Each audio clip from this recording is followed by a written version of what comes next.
Saudi আরব লেবাননের পর এবার মালয়েশিয়ায় শ্রমবাজার খুলে দিতে কাজ করছে দেশটির সরকার। শিগগিরই আসতে পারে ঘোষণা। কর্মী পাঠাতে প্রস্তুত প্রবাসী কল্যাণ মন্ত্রণালয়। রাজধানীর বেশিরভাগ এলাকায় সরবরাহ করা ওয়াসার পানি খাবার অনুপযোগী। ব্যবহারে পানিবাহিত ও চর্মরোগে আক্রান্ত হচ্ছেন অনেকে। দায়সারা জবাব কর্তৃপক্ষের। যুদ্ধাপরাধী মীর কাশেম আলীর মৃত্যুদণ্ড রিভিউ রায় পৌঁছেছে কাশিমপুর কারাগারে। পড়ে শোনানো হয়েছে তাকে। ঈদের রেলের আগাম টিকিটের জন্য ঢাকার কমলাপুর এবং চট্টগ্রাম স্টেশনে প্রত্যাশীদের দীর্ঘ লাইন। আজ দেয়া হচ্ছে 9 সেপ্টেম্বরের টিকিট। এবং ইউরোর দরপতন এবং বিশ্ববাজারে কাঁচা চামড়ার দাম কমে যাওয়ায় রফতানিতে মন্দাভাব। সরকারি আর্থিক প্রণোদনার দাবি ট্যানারি মালিকদের।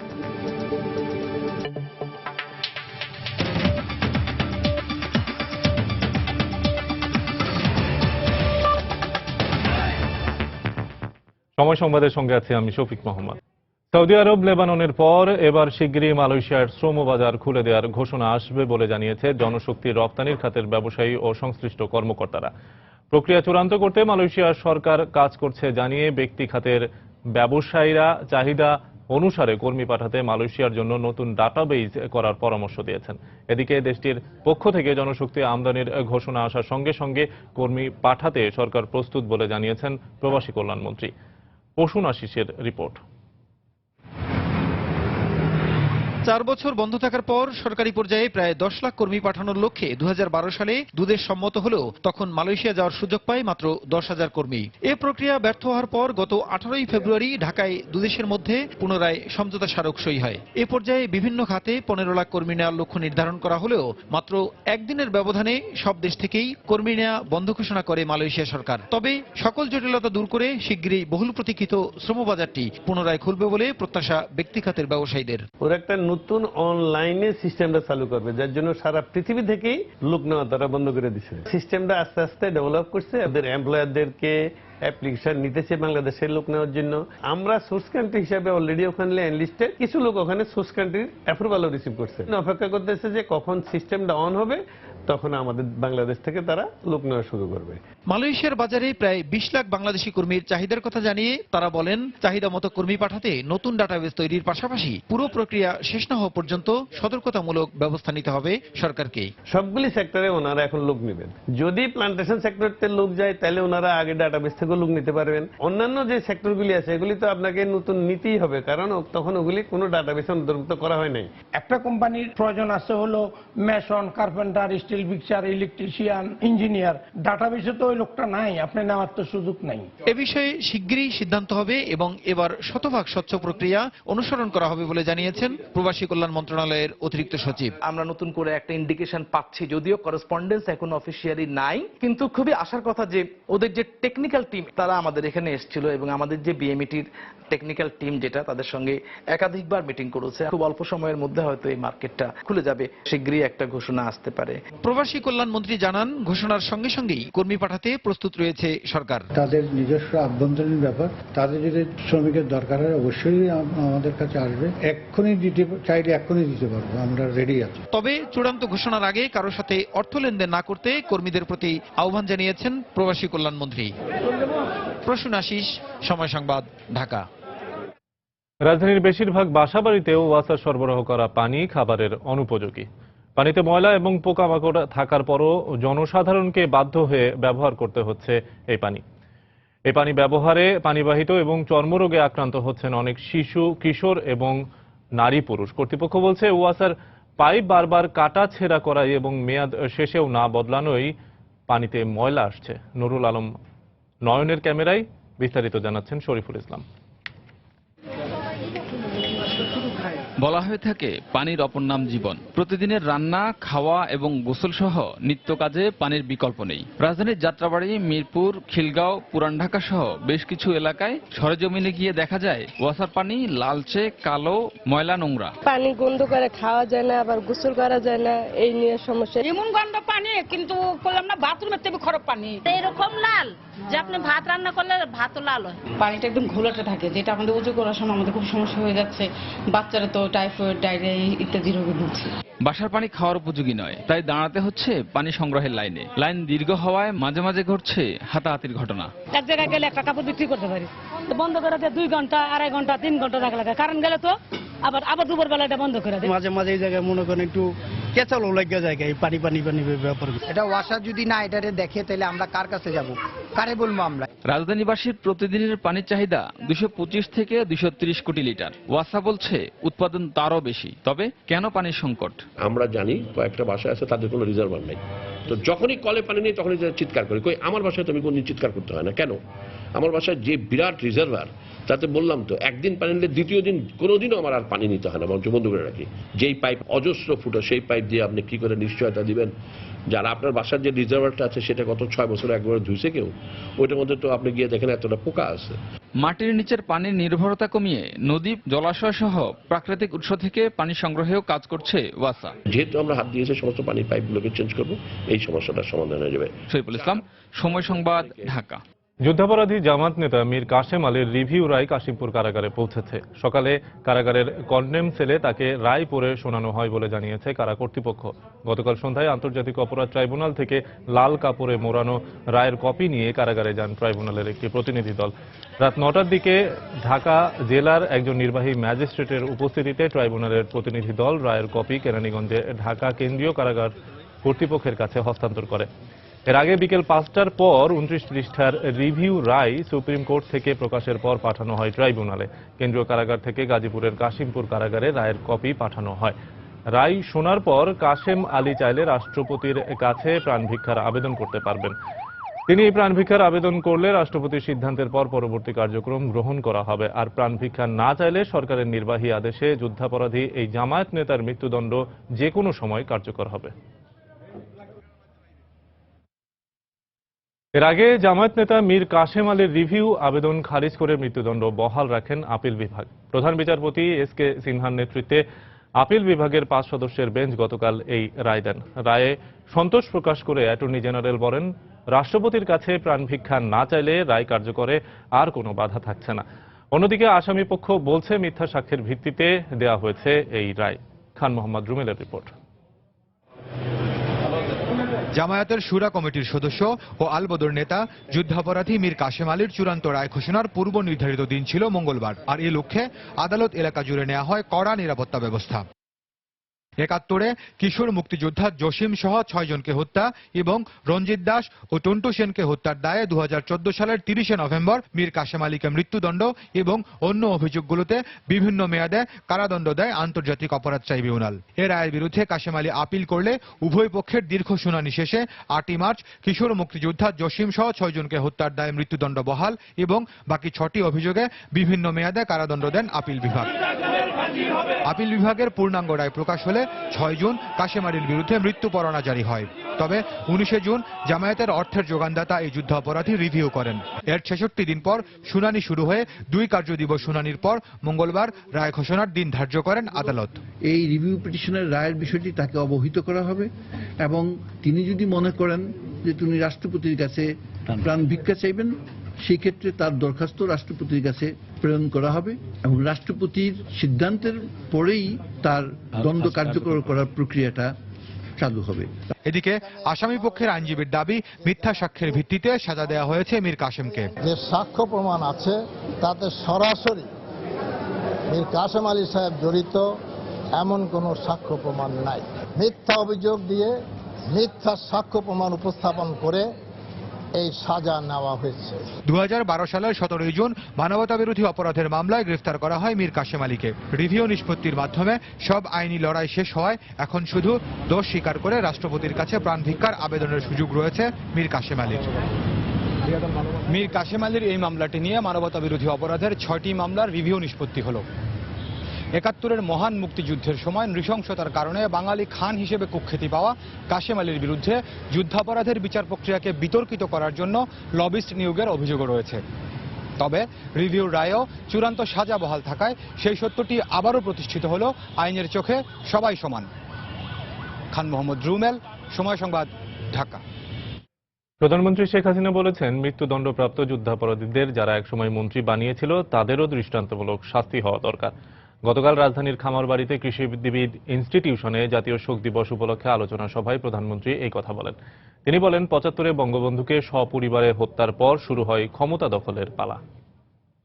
আমাদের দুর্ভাগ্য, শহীদের রক্ত যারা নিয়েছে, আমার লাখো শহীদের রক্তরঞ্জিত পতাকা ওই রাজাকারদের হাতে তুলে দিয়েছে। খালেদা জিয়া তাদের মন্ত্রীও বানিয়েছে। তারা যুদ্ধাপরাধী হিসেবে তাদের ফাঁসি হয়েছে।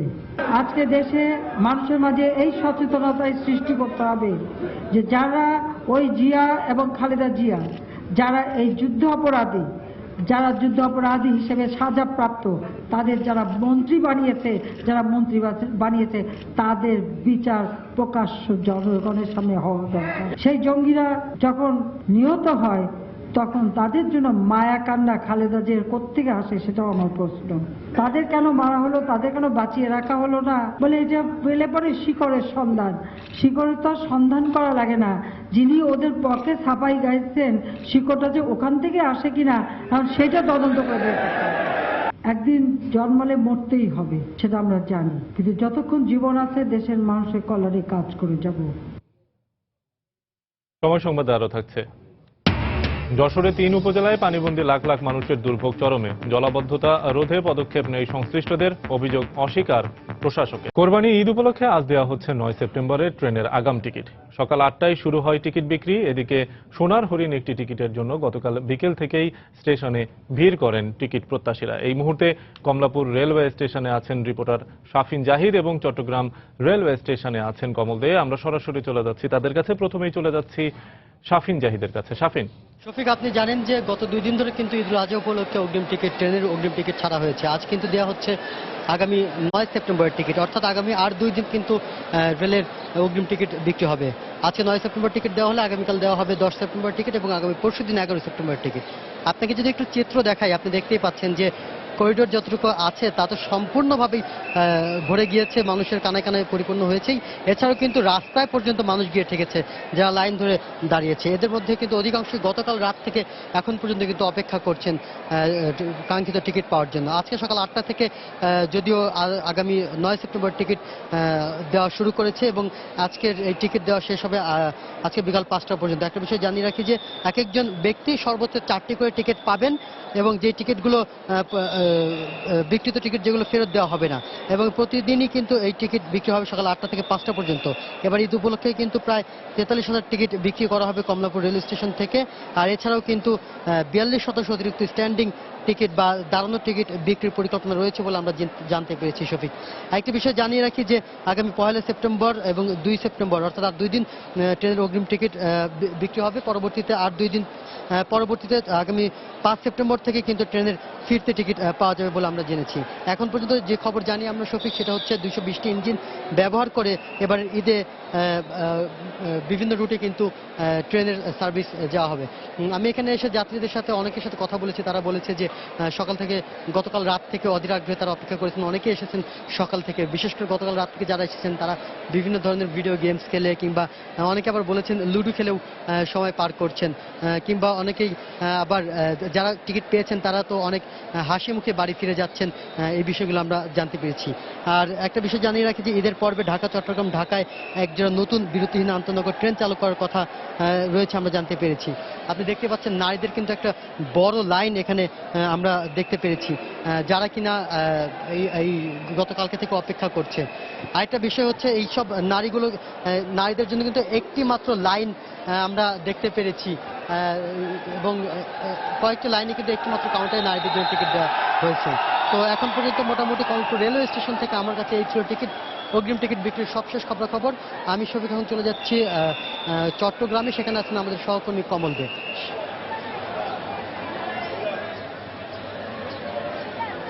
ধন্যবাদ শাফিন। 9 সেপ্টেম্বর ঈদের ঠিক আগ মুহূর্ত হওয়ায় কিন্তু সেজন্য অগ্রিম টিকিটের ভিড়টা তুলনামূলক বেশি। আমরা গত 2 দিনের তুলনায় আজ তৃতীয় দিন দেখতে ভিড় সবচেয়ে বেশি। গতকাল বিকেল থেকে সাধারণ যাত্রীরা এই টিকিটের জন্য অপেক্ষা করছে, যার অর্থাৎ প্রায় 12 থেকে 14 ঘন্টা অপেক্ষার পর তারা এই টিকিট পাচ্ছেন। এর মাঝে আমরা দেখেছি প্রথম 2 ঘন্টায় কিন্তু চট্টগ্রাম থেকে ময়মনসিংহগামী যে বিজয় এক্সপ্রেস, সেই বিজয় এক্সপ্রেসের টিকিট কিন্তু শেষ। এখন অন্যান্য ট্রেনগুলো রয়েছে, বিশেষ করে চট্টগ্রাম থেকে ঢাকা ঢাকাগামী 9টি আন্তনগর, 1টি এক্সপ্রেস এবং চট্টগ্রাম থেকে সিলেটগামী 2টি আন্তনগর এবং চাঁদপুরগামী যে 2টি ট্রেনে সবগুলির টিকিট কিন্তু প্রায় শেষ পর্যায়ে আসছে। এছাড়া আমরা যেটুকু জানতে পেরেছি যে সাধারণ যে বগি রয়েছে তার চেয়ে প্রায় 18টা বগি অতিরিক্ত সংযোজন করা হয়েছে এবং তার টিকিটও কিন্তু আজ বিক্রি করা হচ্ছে। একই সাথে বিক্রি করা হচ্ছে চট্টগ্রাম থেকে চাঁদপুরগামী 2টি বিশেষ ট্রেনের টিকিট আজ দেওয়া হচ্ছে, অর্থাৎ জাস্ট টিকিটের পরিমাণ প্রায় 7,500-এর বেশি। আর এই টিকিটের জন্য অর্থাৎ কিন্তু লাইন ধরেছে গতকাল বিকেল 4টা থেকে, এখনো পর্যন্ত টিকিট দেওয়া হচ্ছে সকাল 8টায় শুরু হয়েছে। টিকিট বিক্রি 2 ঘন্টার বেশি সময় ধরে টিকিট বিক্রি। এর মাঝে কিন্তু চট্টগ্রাম থেকে চাঁদপুর ময়মনসিংহগামী বিজেপির টিকিট শেষ। এবং এক্ষেত্রে স্টেশন ম্যানেজার বলছেন যেহেতু একটি ট্রেন যাত্রী সংখ্যা বেশি এবং তারা কিন্তু যাত্রীরা অর্থাৎ যেসব যাত্রী প্রথম দিকে লাইনে দাঁড়িয়েছিল তারা টিকিট পেয়েছে। তিনি বলছেন যে বিশেষ করে যে এই সময় 10 দিন আগে যাত্রীদের একটি অভিযোগ যে 10 দিন আগে টিকিট দেওয়া হচ্ছে, এর মাঝে কালোবাজারের একটা আশঙ্কা থেকে যায়। তবে এই বিষয়টি অস্বীকার করেছে স্টেশন রেলের কর্তৃপক্ষ। তারা বলছে কালোবাজারের প্রতিরোধে তাদের পক্ষ থেকে সব ধরনের নিরাপত্তামূলক ব্যবস্থা নেওয়া হয়েছে। সিসিটিভি ক্যামেরার মাধ্যমে যাত্রীদেরকে তারা পর্যবেক্ষণ করছে। একই সাথে তারা তাদের যে নিজস্ব ক্যামেরা রয়েছে এবং বা নিজস্ব যে গোয়েন্দা সংস্থা রয়েছে সেই গোয়েন্দা সংস্থা এবং তারা পরিস্থিতি তদারকি করছে বা যাত্রীদেরকে তারা মনিটরিং করছে যাতে কোনো রকম টিকিট কালোবাজারে হতে না পারে। আজ যে টিকিটটি দেওয়া হচ্ছে আজ হচ্ছে মূলত 9 তারিখ অর্থাৎ 9 সেপ্টেম্বর যাত্রার টিকিট। এই 9 সেপ্টেম্বর যাত্রার টিকিটের মধ্যে কিন্তু চট্টগ্রাম থেকে ঢাকাগামী রয়েছে 6টি ট্রেন, এছাড়া সিলেটগামী 2টি, ময়মনসিংহগামী 1টি এবং চাঁদপুরগামী 2টি। তার সাথে যুক্ত হয়েছে আজ থেকে বিশেষ ট্রেনের টিকিটও। এক্ষেত্রে রেলের কর্মকর্তারা বলছেন সাধারণত প্রতিটি ট্রেনের মধ্যে 17 থেকে 18টি বগি সংযোজন থাকে। এবার তারা ঈদ উপলক্ষে অতিরিক্ত আরও প্রায় 18টি বগি সংযোজন করেছে, অর্থাৎ যাত্রীদের চাহিদার কথা চিন্তা করেন। তারপরে যাত্রীরা বলছেন প্রায় তারা 12 থেকে 14 ঘন্টা কষ্ট করে রাত জেগে এই টিকিট সংগ্রহ করছেন এবং পরিবার পরিজনে তারা ঈদের আনন্দ উপভোগ করতে পারবে। এই রাতের যে কষ্টটা সেই কষ্ট তারা ভুলতে চায় মূলত একটি টিকিট পেয়ে। অর্থাৎ বলা যায় যে সোনার হরিণ সেই টিকিট বিক্রি তবে একটি উৎসবমুখর পরিবেশে চলছে এই বন্দরনগরী চট্টগ্রামে। এখন পর্যন্ত বলা যায় যে তৃতীয় দিনে যে অগ্রিম টিকিট বিক্রি তা উৎসবমুখর পরিবেশে পাশাপাশি নিশ্চিত নিরাপত্তা ব্যবস্থার মধ্যে দিয়ে চলছে। এখন পর্যন্ত আমার কাছে ছিল চট্টগ্রাম রেল স্টেশন থেকে সর্বশেষ। ঈদে ট্রেনে করে বাড়িতে যাবেন যারা, তাদের অগ্রিম টিকিট বিক্রির খবর জানছিলাম আমরা। চট্টগ্রাম থেকে জানাচ্ছিলেন কমল দে এবং ঢাকা থেকে জানাচ্ছিলেন শাফিন জাহিদ। বর্তমান সরকারের হাতে কেউই নিরাপদ নয় উল্লেখ করে বিএনপি মহাসচিব মির্জা ফখরুল ইসলাম আলমগীর বলেছেন, জঙ্গি দমনের নামে একের পর এক হত্যাকাণ্ড চালাচ্ছে সরকার। পাশাপাশি জিয়াউর রহমানের স্বাধীনতা পদক কেড়ে নেওয়ার সিদ্ধান্তের মাধ্যমে ইতিহাস থেকে তার নাম মুছে দিতে চায় সরকার। গতকাল বিকেলে এক আলোচনা সভায় বক্তব্য রাখেন তিনি। একদিকে যেমন বল প্রয়োগ করা, হত্যা করা, নির্যাতন করা, নিপীড়ন করা, গুম করে দেওয়া, অন্যদিকে জিয়াউর রহমানের নাম তারা মুছে দিতে যাচ্ছে ইতিহাস থেকে। তার স্বাধীনতা পদক কেড়ে নেওয়া হয়েছে। জিয়াউর রহমানের নাম আর স্বাধীনতা যুদ্ধ এই দুটো অঙ্গাঙ্গিভাবে জড়িত, অবিচ্ছেদ্য। যারা জিয়াউর রহমানকে অস্বীকার করবেন তারা স্বাধীনতা যুদ্ধকে অস্বীকার করবেন। মীর কাশেম আলীর রিভিউ আবেদন খারিজের মধ্য দিয়ে জনগণের আশা আকাঙ্ক্ষার প্রতিফলন ঘটেছে বলে মন্তব্য করেছেন খাদ্যমন্ত্রী অ্যাডভোকেট কামরুল ইসলাম। গতকাল রাজধানীর সেগুনবাগিচায় জাতীয় রাজস্ব ভবনে আয়োজিত এক অনুষ্ঠানে বক্তব্য রাখেন তিনি। এ সময় তিনি জানান, মার্কিন পররাষ্ট্রমন্ত্রী জন কেরির সফরে বঙ্গবন্ধুর পলাতক খুনিদের ফিরিয়ে আনার ব্যাপারে ইতিবাচক আলোচনা হয়েছে। ইনশাল্লাহ বাংলাদেশের মানুষ ঐক্যবদ্ধ হয়ে গেছে। আজকে 71-এর ঘাতকদের বিচার আমরা করছি। আজকে একটা রায়, চূড়ান্ত রায়, রিভিউ খারিজ হয়ে গেছে। মীর কাশেম আলীর সবচেয়ে দুর্ধর্ষ বিত্তবান মানে 71-এর ঘাতক, আজকে রিভিউ খারিজ হয়ে গেছে। আমরা সমস্ত জাতির যে প্রত্যাশা সেই প্রত্যাশা আজকে পূরণ হয়েছে। 71-এর ঘাতকদের বিচার আমরা করছি। বঙ্গবন্ধুর খুনিরা যারা বাইরে আছেন, গতকালকে জন কেরির সাথে কথাবার্তা হয়েছে, আমাদের স্বরাষ্ট্রমন্ত্রীর আইনমন্ত্রীর কথা হয়েছে। ইনশাল্লাহ তাদেরকে যারা বাইরে আছেন খুনিরা তাদেরকে ফিরত আনার একটা সুরাহা আশা করছি হবে ইনশাল্লাহ। সময় সংবাদে আরো থাকছে। রাজশাহীতে নামি দামি স্কুলে কোচিং ফের নামে অতিরিক্ত টাকা নেওয়ার অভিযুক্ত শিক্ষকদের বিরুদ্ধে ব্যবস্থা নেওয়ার আশ্বাস শিক্ষা কর্মকর্তার। কোরবানি ঈদকে সামনে রেখে কুষ্টিয়ায় গরু পরিচর্যায় ব্যস্ত সময় পার করছেন সেখানকার খামারিরা। দেশের বাইরে থেকে গরু না এলে গত বছরের ক্ষতি পুষিয়ে এবারে লাভের আশা করছেন তারা। এদিকে গরুর সুস্থতা রক্ষায় খামারগুলো নিয়মিত মনিটরিং করছেন জেলা প্রাণী সম্পদ বিভাগ। কুষ্টিয়া থেকে বাবুল হোসেনের ছবি এবং এস এম রাশেদের তথ্য নিয়ে ডেস্ক রিপোর্ট। কুষ্টিয়ায় দেশীয় পদ্ধতিতে গরুর পরিচর্যা করছেন খামারিরা। ছোলা, গমের ভুসি সহ স্বাস্থ্যকর খাবার দেওয়া হচ্ছে গরুকে। এদিকে ঈদে ভারত সহ পার্শ্ববর্তী দেশ থেকে গরু না আসলে ভালো দাম পাওয়ার আশা করছেন গরু ব্যবসায়ীরা। তাই সরকারের কাছে তাদের দাবি, ঈদকে কেন্দ্র করে দেশের বাহির থেকে যেন গরু না আসে। এই মুহূর্তে যদি সরকার গরু নিয়ে আসে বাইরের থেকে, তাহলে আমরা যারা খামারে আছে আমাদের বহুত টাকা লস হবে। গত পরপর 3 বছর কৃষক এবং খামারিরা মার খাইছে। এই বছরে দালাল চক্র যদি মাঝখানে না থাকে তাইলে হয়তো কিছু আমরা পয়সা পাবো। ধানের খড়, কাঁচা ঘাস এগুলা ব্যবহার করি আমরা। এর বাইরে যে গরু মোটা তাজাকরণের জন্য বিভিন্ন অবৈধ পন্থায় ইনজেকশন আছে, বিভিন্ন ভ্যাকসিন আছে, আমরা এগুলা কোনো রকমই ব্যবহার করি না। ঈদের জন্য আমরা গরু বাছুর খুব পরিষ্কার পরিচ্ছন্ন রাখছি, যাতে গরু বাছুর কোনো অসুবিধা না হয়, খুব ভালো থাকে, সুস্থ থাকে।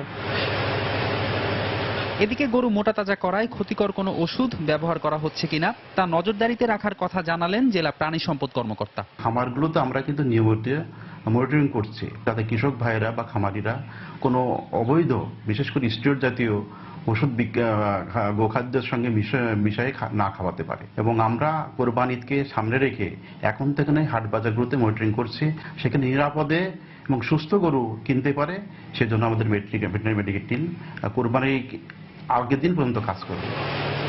ঈদকে সামনে রেখে এবছর কুষ্টিয়ায় 17,800 খামারে প্রায় 82,000 গরু পালন করছেন খামারিরা। সময় সংবাদ, কুষ্টিয়া। ভালো মান ও সাশ্রয়ী হওয়ায় ক্রমেই বাড়ছে বাংলাদেশি চামড়াজাত পণ্যের রপ্তানি। তবে ইউরোর দরপতন এবং বিশ্ববাজারে কাঁচা চামড়ার দাম কমে যাওয়ায় মন্দাভাব রপ্তানিতে। অবস্থায় সরকারি আর্থিক প্রণোদনা চাইছেন ট্যানারি মালিকরা। রপ্তানিকারকদের প্রত্যাশা, ট্যানারিগুলো কমপ্লায়েন্স হলে রপ্তানি বাড়বে কয়েক গুণ। বিস্তারিত জানাচ্ছেন হাজেরা শিউলি। তৈরি পোশাকের পর রপ্তানিতে দ্বিতীয় অবস্থানে চামড়া ও চামড়াজাত পণ্য। একসময় বাংলাদেশ থেকে প্রক্রিয়াজাত চামড়া বেশি রপ্তানি হলেও ইউরোপের অর্থনৈতিক মন্দা, বাংলাদেশি চামড়ার বড় বাজার চীন সহ কয়েকটি দেশে চাহিদা কমে যাওয়ায় সংকটে পড়েছে এই শিল্প। এ অবস্থায় লক্ষ্যমাত্রা পূরণে প্রণোদনা ও কারখানাগুলোর আধুনিকায়নে স্বল্প সুদে ঋণ চান ট্যানারি মালিকরা। ইউরোপে প্রচুর এক্সপোর্ট হয় আমাদের চামড়াগুলি, তো ওইটার দরপতনের কারণে আমাদের অর্ডারগুলি সেগুলি অনেকাংশে হ্রাস পেয়েছে। র হাইটসের প্রাইসও আন্তর্জাতিক বাজারে দাম কমাতে তারা ওইসব দেশগুলি থেকে রপ্তানি আদেশগুলি প্রদান করে। ওভারকাম করতে পারবো যদি আমাদেরকে সরকারিভাবে একটু ক্যাশ ইনসেন্টিভের ব্যবস্থা করে। তবে জুতা, ব্যাগ ও কর্পোরেট গিফট আইটেম সহ চামড়াজাত পণ্য রপ্তানি দ্রুত বাড়ছে। এক্ষেত্রে ট্যানারি ও কারখানাগুলো কমপ্লায়েন্স না হলে পণ্য রপ্তানি হুমকির মুখে পড়ার আশঙ্কা সংশ্লিষ্টদের। ইনফ্রাস্ট্রাকচার তৈরি করার জন্য যেটা দরকার আমাদের মেম্বারদের, সেইটা যদি একটা সাপোর্ট যদি গভর্নমেন্ট লেভেল থেকে না পায়, তাহলে তো এত বড় ইনভেস্টমেন্টটা তো সাকসেসফুল হবে না। লেদারের প্রোডাকশন যদি না বাড়ে, যেই বড় বড় কাস্টমারগুলি বাংলাদেশে আসতেছে, কমপ্লায়েন্স ইস্যুটা যখন উঠে যাবে, তখন তাদেরকে আমরা ফিডব্যাক করতে পারবো। রপ্তানি বাড়াতে যন্ত্রপাতি ও কাঁচামাল আমদানিতে শুল্ক ছাড় এবং ক্রেতা দেশগুলোতে সরকারিভাবে প্রচারণার আহ্বান উদ্যোক্তাদের। বড় উদ্যোক্তা যারা 100% এক্সপোর্ট করে তারা কিন্তু এটা হচ্ছে ট্যাক্স ফ্রি পায়, কিন্তু আমাদের এসএমই যারা ক্ষুদ্র উদ্যোক্তা তারা কিন্তু ট্যাক্স দিয়ে আমাদের মেশিনটা আনতে হয়। তো আমাদের খরচটাও সেখানে অনেক বেশি পড়ে যায়। রিয়েল বায়ার যারা তারা কিন্তু মানে অন স্পট ফিজিক্যালি কথা না বলে আসলে ওইভাবে ট্রাস্ট করতে চায় না। আফ্রিকার মতো দেশগুলিতে যারা আগ্রহী তাদের সাথে যোগাযোগ করা যেতে পারে। আমাদের দেশে এই ধরনের একটা সেটআপ আছে, আমাদের একটা ডাটাবেস তাদের কান্ট্রিতে প্রোভাইড করা যায় কিনা। 2021 সালে চামড়া শিল্পে $500 কোটি রপ্তানির লক্ষ্য ছুঁতে চায় বাংলাদেশ। সংশ্লিষ্টরা মনে করেন চামড়াজাত পণ্যের নিজস্ব ডিজাইন তৈরি করতে পারলে এই স্বপ্ন পূরণ কঠিন হবে না। হাজেরা শিউলি, সময় সংবাদ, ঢাকা। রাজধানীর ওয়েলস লিটল ফ্লাওয়ার স্কুলের ছাত্রী সুরাইয়া আক্তার রিশা হত্যাকাণ্ডের মূল আসামি ওবায়দুলকে নীলফামারী থেকে গ্রেফতার করেছে পুলিশ। সকালে ডোমার উপজেলার হরিণ থানাবাড়ি গ্রাম থেকে তাকে গ্রেফতার করা হয়। পুলিশ জানায়, রিশা হত্যাকাণ্ডের মূল আসামি ওবায়দুল নীলফামারীর ডোমারে অবস্থান করছে এমন সংবাদের ভিত্তিতে অভিযান চালায় তারা। এ সময় হরিণ থানা গ্রামের একটি বাড়ি থেকে তাকে গ্রেফতার করা হয়। এর আগে গতকাল দিনাজপুর থেকে তার বোন এবং ভগ্নিপতিকেও আটক করে পুলিশ। গত 24 আগস্ট দুপুরে ওবায়দুলের ছুরিকাঘাতে ওয়েলস লিটল ফ্লাওয়ার স্কুলের ছাত্রী রিশা গুরুতর আহত হন। 5 দিন চিকিৎসাধীন থাকার পর 28 আগস্ট সে মারা যায়। এর প্রতিবাদে কয়েকদিন ধরে মানববন্ধন এবং স্কুলের সামনে রাস্তা অবরোধ করে তার সহপাঠীরা। দুর্ভোগ আর দুর্দশার কুল কিনারা পাচ্ছেন না যশোরের 3 উপজেলার পানিবন্দী লাখ লাখ মানুষ। চারিদিকে পানি থই থই করায় গবাদি পশুর সঙ্গে বসবাস করতে বাধ্য হচ্ছেন তারা। এছাড়াও পানিবন্দী এলাকায় দেখা দিয়েছে চরম গোখাদ্য সংকট। দুর্গতদের অভিযোগ, কাজ না থাকায় আর্থিক সংকটে পরিবার পরিজন নিয়ে বিপাকে পড়লেও জলাবদ্ধতা রোধে পদক্ষেপ নেই সংশ্লিষ্ট কর্তৃপক্ষের। তবে পানি নিষ্কাশনে উদ্যোগ নেওয়ার কথা জানিয়েছেন জেলা প্রশাসক। জুয়েল মৃধার তথ্য এবং আবুল কালাম আজাদের ছবি নিয়ে ডেস্ক রিপোর্ট। পানিতে ডুবে আছে বাড়ির একমাত্র টিউবওয়েলটি, তাই তো পলিথিন পেঁচিয়ে বিশেষ কায়দায় পানি সংগ্রহ করছেন যশোরের হাটগাছা গ্রামের গৃহবধূ সোনালী মণ্ডল। পানিতে ভাসমান অবস্থায় শিশু সন্তান, স্বামী ও শাশুড়িকে নিয়ে গবাদি পশুর সাথে তার বসবাস। গত কয়েকদিন ধরেই বাড়ির উঠান, ঘর সর্বত্রই পানি। স্বামীর উপার্জন তেমন না থাকায় কোনো মতে চলছে সংসার। একটা বাচ্চা আছে, স্বামী এই সামান্য এই লোক পারাপার করি আমরা খাই। ঘরে ধান টান ছিল, নষ্ট হয়ে গেছে। একটা বাচ্চা আছে, কি করে থাকবো, কোন ফালি থাকবো, তারপর আমাকে কষ্ট দুঃখে থাকতে আছে। শুধু তিনিই নন, জেলার মনিরামপুর, কেশবপুর ও অভয়নগর উপজেলার 1.5 শতাধিক গ্রামের বাসিন্দাদের একই দুরবস্থা। ঘরবাড়ি, রাস্তাঘাটে জলাবদ্ধতায় চরম দুর্ভোগের শিকার তারা। জমির ফসল নষ্ট হওয়ায় বিপাকে পড়েছেন চাষিরা। চারদিক পানিতে তলিয়ে থাকায় কর্মসংস্থান হারিয়ে চরম আর্থিক সংকটের মুখে পড়েছেন মানুষজন। 27 টেবিলের পানি তো এই এক বগদা দিয়েই যায়, এবং বগদা তো চড়া পড়িয়ে পলি পড়িয়ে উঁচু হয়ে গেছে। আমি ওইটা যদি কাটিয়ে না দেওয়া হয় তাহলে আমাদের পানি তো সরবেই না। ঘরে 4 বান্ধে রয়েছি, আর বাচ্চা কাচ্চা সব তো রাস্তার পরে নিয়ে আইছি। কম করেও এই রাস্তায় থাকা লাগবে 5-6 মাস, তার নিচেই মোটামুটি বাড়ি থেকে পানি নামবে না। তবে জলাবদ্ধতা সমস্যার সমাধানে কাজ চলছে বলে জানালেন জেলা প্রশাসক। 1 সপ্তাহ থেকে 10 দিনের মধ্যে পানি কমে যাবে। আমাদের পর্যাপ্ত ত্রাণের ব্যবস্থা আছে। ইতিমধ্যে আমরা 5.5 লক্ষ টাকা ক্যাশ বিতরণ করেছি। গত 2 সপ্তাহ ধরে জেলার 3 উপজেলায় প্রায় 3.5 লাখ মানুষ পানিবন্দী অবস্থায় রয়েছেন। সময় সংবাদ, যশোর। রাজশাহীতে কোচিং ফি বাবদ অধিকাংশ নামিদামি স্কুলের শিক্ষকরা শিক্ষার্থীদের কাছ থেকে নিয়ম বহির্ভূতভাবে অতিরিক্ত টাকা আদায় করছে বলে অভিযোগ উঠেছে। আর সন্তানদের উজ্জ্বল ভবিষ্যতের কথা চিন্তা করে বেশিরভাগ অভিভাবকই মেনে নিচ্ছেন এ অনিয়ম। এ ব্যাপারে স্কুল শিক্ষকদের অনেকে নিয়ম অনুযায়ী টাকা নেয়ার কথা জানালেও কেউ কেউ সময়ের ক্যামেরা দেখে সটকে পড়েছেন। আঞ্চলিক শিক্ষা কর্মকর্তা জানালেন, এ ধরনের কোনো অভিযোগ পেলে অভিযুক্ত শিক্ষকদের বিরুদ্ধে ব্যবস্থা নেওয়া হবে। আব্দুল সালামের তোলা ছবিতে বিস্তারিত জানাচ্ছেন সাইফুর রহমান রকি।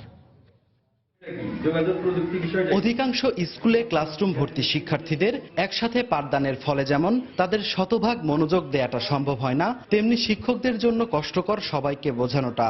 এজন্য 2012 সালের কোচিং বাণিজ্য বন্ধ নীতিমালা অ্যাক্ট অনুযায়ী স্কুল শেষে কোনো শিক্ষক শিক্ষা প্রতিষ্ঠান বা নিজস্ব বাসাবাড়িতে প্রতিদিন সর্বোচ্চ 10 জন শিক্ষার্থীকে পাঠদান করাতে পারেন। এজন্য মেট্রোপলিটন এলাকায় প্রতি বিষয় 250, জেলা শহরে 200 এবং উপজেলা পর্যায়ে 150 টাকা হারে সর্বোচ্চ 1200 টাকা কোচিং ফি নির্ধারণ করে শিক্ষা মন্ত্রণালয়। কিন্তু রাজশাহী মহানগরীর নামিদামি স্কুলের অধিকাংশ শিক্ষক নিয়ম নীতির তোয়াক্কা না করে কোচিং ফি বাবদ অতিরিক্ত টাকা নিচ্ছেন। গণিত প্রত্যেকদিন করি, আর পরীক্ষার সময় সব সাবজেক্ট করি।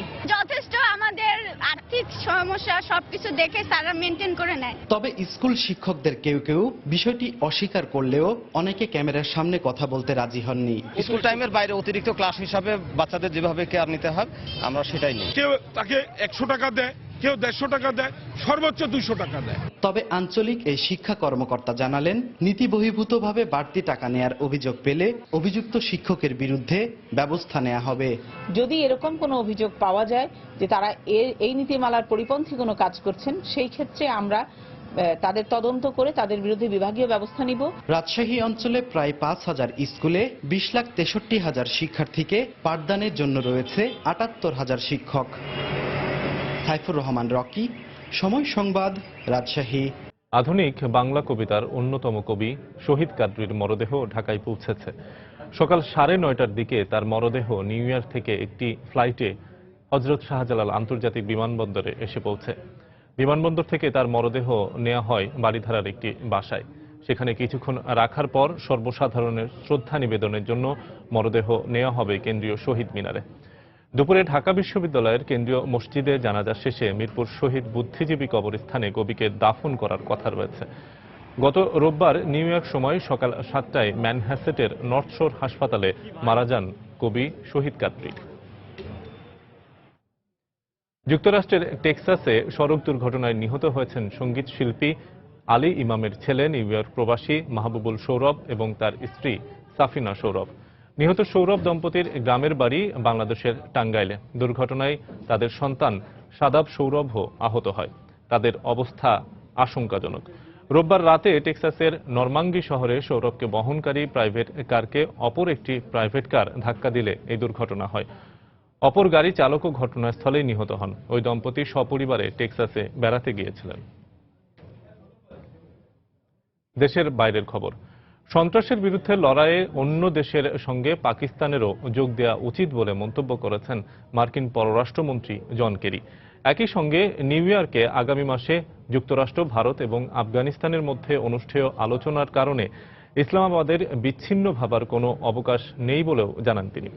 মঙ্গলবার নয়াদিল্লিতে ভারতের পররাষ্ট্রমন্ত্রী সুষমা স্বরাজের সঙ্গে বৈঠক শেষে সাংবাদিকদের একথা জানান কেরি।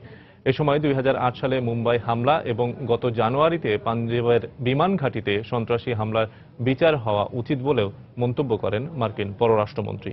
এছাড়াও কাশ্মীর সমস্যা সমাধানে ভারত পাকিস্তান আলোচনা পুনরায় শুরু হওয়া উচিত বলেও জানান কেরি। আজ ভারতের প্রধানমন্ত্রী নরেন্দ্র মোদীর সঙ্গে বৈঠকের কথা রয়েছে মার্কিন পররাষ্ট্রমন্ত্রীর। পরিবার নয়, বাংলাদেশ সফরকেই বেশি গুরুত্ব দিলেন পেশাদার ক্রিকেটার অ্যালিস্টার কুক। দ্বিতীয়বারের মতো বাবা হতে যাচ্ছেন, তাই সফর নিয়ে সংশয় থাকলেও ইসিবি নিশ্চিত করেছে বাংলাদেশ আসবেন ইংল্যান্ডের টেস্ট দলের অধিনায়ক। এদিকে ইংল্যান্ডের সাবেক অধিনায়ক মাইকেল ভন নিরাপত্তা পর্যবেক্ষকদের ওপর আস্থা রেখে ইংলিশ ক্রিকেটারদের বাংলাদেশ সফরের আহ্বান জানিয়েছেন। পরিবার নাকি ইংল্যান্ড ক্রিকেট দল, কার সাথে থাকবেন ইংল্যান্ডের টেস্ট অধিনায়ক অ্যালিস্টার কুক, এ নিয়ে কদিন হলোই দ্বিধাদ্বন্দ্বে ছিলেন তিনি। সেপ্টেম্বরের শেষের দিকে স্ত্রী অ্যালিসের কোল জুড়ে দ্বিতীয় সন্তানের আগমন ঘটবে। এমন অবস্থায় পরিবারের সাথে আলোচনা করেই বাংলাদেশ সফরের চূড়ান্ত সিদ্ধান্ত নিয়েছেন টেস্টে ইংল্যান্ডের ইতিহাসে প্রথম ব্যাটসম্যান হিসেবে 10,000 রানের মালিক অ্যালিস্টার কুক। অন্যদিকে রঙিন পোশাকের ইংলিশ অধিনায়ক এওয়েন মর্গান বাংলাদেশ সফরের ব্যাপারে এখনো ভাবছেন। জানা গেছে 5 সেপ্টেম্বর পাকিস্তানের বিপক্ষে টি-20 সিরিজের দল ঘোষণার বৈঠকে মর্গানের চূড়ান্ত মতামত নেওয়া হবে। মর্গান শেষ পর্যন্ত বাংলাদেশ সফরে নিজেকে প্রত্যাহার করে নিলে ইসিবি ওয়ানডে অধিনায়কের দায়িত্ব দিতে পারে জস বাটলারকে। এছাড়াও ইংলিশ গণমাধ্যমের দাবি, ইংলিশ নির্বাচকরা নাকি ওয়ানডে সিরিজে অভিজ্ঞ জো রুট, মঈন আলী ও ব্রেন স্টোকসকে বিশ্রামে দিয়ে টেস্ট দলে আবারও ফেরাতে পারেন। এদিকে রাজনীতির ব্যাপারগুলো উপেক্ষা করে সাবেক ইংলিশ অধিনায়ক মাইকেল ভন ইংল্যান্ড দলের ক্রিকেটারদের বাংলাদেশ সফরের পরামর্শ দিয়েছেন। টেলিগ্রাফের এক কলামে তিনি লিখেছেন এমনটাই। আমি বুঝতে পারছি না বাংলাদেশ সফরে যাওয়া নিয়ে খেলোয়াড়রা কি ভাবছে, তবে আমি বিশ্বাস করি পুরো বিষয়টি নিরাপত্তা বিশেষজ্ঞদের উপর ছেড়ে দিয়ে ইংলিশ ক্রিকেটারদের বাংলাদেশ সফর করা উচিত। কারণ যখন খেলোয়াড় মনে করবে ক্রিকেট খেলাটা তার কাজ, তার পেশা, তখন সে তার দায়িত্ব পালনে সেটাই করবে। 2003 সালের অক্টোবরে এই মাইকেল ভনের নেতৃত্বেই 2টি টেস্ট ও 3টি ওয়ানডে খেলতে প্রথম ইংল্যান্ড ক্রিকেট দল বাংলাদেশ সফরে এসেছিল। হুমায়ুন কবির রোজ, সময় সংবাদ। এ পর্যায়ে শীর্ষ সংবাদ জানিয়ে দিচ্ছে আরেকবার। সৌদি আরব লেবাননের পর এবার মালয়েশিয়ার শ্রমবাজার খুলে দিতে কাজ করছে দেশটির সরকার। শিগগিরই আসতে পারে ঘোষণা, কর্মী পাঠাতে প্রস্তুত প্রবাসী কল্যাণ মন্ত্রণালয়। রাজধানীর বেশিরভাগ এলাকায় সরবরাহ করা ওয়াসার পানি খাবার অনুপযোগী। ব্যবহারে পানিবাহিত ও চর্মরোগে আক্রান্ত হচ্ছেন অনেকে, দায় সারা জবাব কর্তৃপক্ষের। যুদ্ধাপরাধী মীর কাশেম আলীর মৃত্যুদণ্ড রিভিউ রায় পৌঁছেছে কাশিমপুর কারাগারে, পরে শোনানো হয়েছে তাকে। ঈদে রেলের আগাম টিকিটের জন্য ঢাকার কমলাপুর এবং চট্টগ্রাম স্টেশনে প্রত্যাশীদের দীর্ঘ লাইন, আজ দেয়া হচ্ছে 9 সেপ্টেম্বরের টিকিট। এবং ইউরোর দরপতন এবং বিশ্ববাজারে কাঁচা চামড়ার দাম কমে যাওয়ায় রপ্তানিতে মন্দাভাব, সরকারি আর্থিক প্রণোদনার দাবি ট্যানারি মালিকদের। এই ছিল এখনকার মতো। যে কোনো খবর পেতে ভিজিট করুন সময়নিউজ.tv। যে কোনো বাংলা লিংক, রবি, সিরিজেল নাম্বার থেকে সময় সংবাদের খবর, অনুষ্ঠান সম্পর্কে জানতে এবং যে কোনো তথ্য সময় সংবাদকে জানাতে ডায়াল করুন 16242 নম্বরে। এছাড়া এইমাত্র পাওয়া খবর আপনার মোবাইলে পেতে SMS করুন *SN লিখে পাঠিয়ে দিন 16242 নম্বরে। আর সঙ্গে থাকুন সময়।